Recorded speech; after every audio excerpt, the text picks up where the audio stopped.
தற்பொழுது ஜானகி அம்மா அவர்களுடைய உடலானது மைசூர் மகாராஜா கல்லூரியிலிருந்து இத்தனை நேரம் பொதுமக்கள் அஞ்சலிக்காக வைக்கப்பட்டிருந்தது.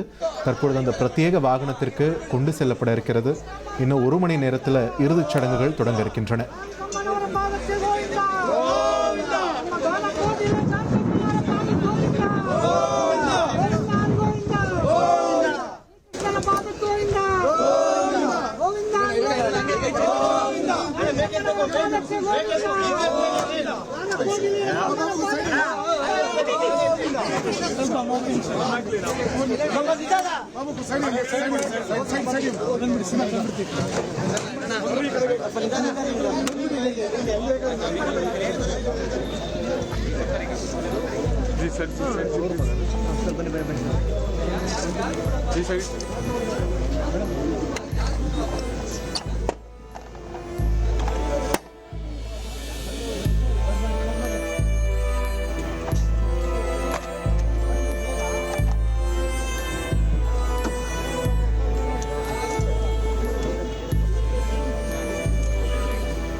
சற்று நேரத்துக்கு முன்னாடியே ஜானகி அம்மா அவர்களுடைய உடலை சுமந்து செல்வதற்காக அந்த பிரத்யேக வாகனம் தயாராகிட்டு இருந்தது. ஆனால் ஏனோ உடலை எடுக்காமல் தாமதமாயிட்டே இருந்தது. அதற்கு காரணம் என்னன்னு இப்போ தான் புரிஞ்சிருக்கு. சித்ராமா வாஸ் ஆன் த வே, அவங்க வந்துட்டு இருக்காங்க தன்னோட இறுதி மரியாதையை செலுத்துவதற்காக என்பதனால்தான் தாமதப்படுத்தப்பட்டதோ அப்படின்ற ஒரு கேள்வி எழுது. ஏன்னா சித்ராமா அவர்கள் கடைசி நிமிஷத்தில் வந்து தன்னோட இறுதி மரியாதையை கண்ணீர் மல்க செலுத்தின காட்சிகளை நம்ம பார்த்தோம். சித்ராமா அஞ்சலி செலுத்தின உடனேயே ஜானகி அம்மாவுடைய உடலானது தற்பொழுது அங்கிருந்து எடுத்து செல்லப்பட்டிருக்கிறது. ஸோ சின்ன குயில் கானக்குயிலுக்கு அஞ்சலி செலுத்த வந்திருக்கிறார். அவங்களுக்கிடையேயான பாண்டையும் நம்ம எத்தனையோ தனியார் தொலைக்காட்சி நிகழ்ச்சிகளில் பார்த்துருக்கோம். 2 பேருக்கும் இடையேயான அந்த பந்தத்தையும் நமக்கு நல்லாவே ஒரு பரிச்சயமான ஒரு விஷயம்தான். ஸோ சித்ராமா வருவாங்களா அப்படின்ற ஒரு எதிர்பார்ப்புக்கு விடை கிடைத்தாச்சு. கடைசி நொடியில் வந்து கண்ணீர் மல்க தன்னுடைய இறுதி மரியாதையை சித்ரா அவர்கள் செலுத்த தற்பொழுது உடல் அடக்கம் செய்யப்படக்கூடிய இடத்திற்கு ஜானகி அம்மா அவர்களுடைய உடலானது கொண்டு செல்லப்படுகிறது. அந்த வாகனத்தில் அந்த காட்சிகளை தான் பார்த்துட்ருக்கோம். மைசூர் மகாராஜா கல்லூரி மைதானத்திலிருந்து ஜானகி அம்மா அவர்களுடைய பண்ணைக்கு சொந்தமான இடத்துல அவருடைய உடலானது அடக்கம் செய்யப்படுவதற்காக எடுத்து செல்லப்படக்கூடிய காட்சிகளை தான் திரையில் பார்த்துட்ருக்கோம். அவங்களுடைய பேத்தி அப்சரா அவர்கள் தான் இறுதிச் சடங்குகளை செய்ய இருக்கிறார் என்ற ஒரு தகவல் ஏற்கனவே தெரிவிக்கப்பட்டிருக்கிறது.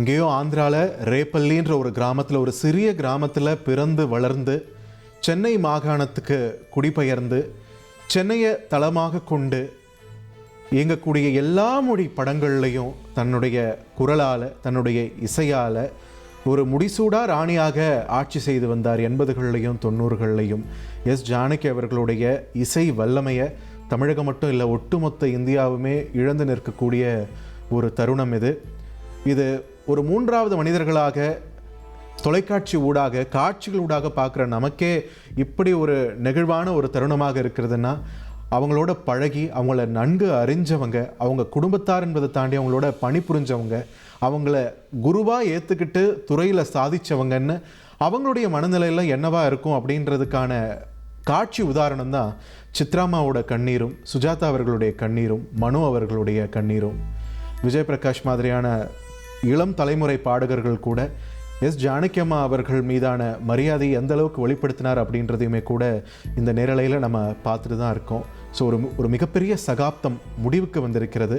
அவருக்கு உற்ற மரியாதையை சக கலைஞர்கள் வழங்கியிருக்கிறார்கள். தொடர்ந்து அம்மாநில அரசும், கர்நாடக மாநில அரசும் முழு மரியாதையோடு அவர்களை வழி அனுப்புவதற்காக அங்கே எல்லா ஏற்பாடுகளையும் செஞ்சுருக்காங்க. இன்னும் சற்று நேரத்தில் சரியா 4 மணி அளவில் எஸ் ஜானகி அவர்களுடைய உடல் நல்லடக்கம் செய்யப்பட இருக்கிறது. அந்த கடைசி நொடியில் சித்ராமா வந்துட்டாங்க. சித்ராமா வந்து ஜானகி அம்மா அவர்களுக்கு தான் வழி அனுப்புறதுக்காக தன்னுடைய கண்ணீரால் அவங்களுக்கு ஒரு பிரியா விடை கொடுக்க அவங்க வந்திருக்காங்க. கடைசி நொடி, துல்லியமாக கடைசி நொடி அவங்க வந்து அஞ்சலி செலுத்தின உடனேயே ஜானகி அம்மாவோட உடலும் மைசூர் மகாராஜா கல்லூரியிலிருந்து எடுத்து செல்லப்பட்டு விட்டது. ஸோ இண்டீட் ஒரு துக்ககரமான, அதே நேரத்தில் நெகிழ்ச்சிகரமான ஒரு தருணமாக இது மாறி இருக்கிறது. மைசூர் மகாராஜா கல்லூரி மைதானத்தில் நம்ம பார்க்கக்கூடிய காட்சிகள் இலகுமனம் படைத்தவர்கள் யாராலுமே தாங்கிக் கொள்ள முடியாத ஒரு காட்சியாகத்தான் இருக்கிறது. ஒரு மாபெரும் சகாப்தத்திற்கு நம்ம பிரியா விடை கொடுக்க வேண்டிய தருணம் இது.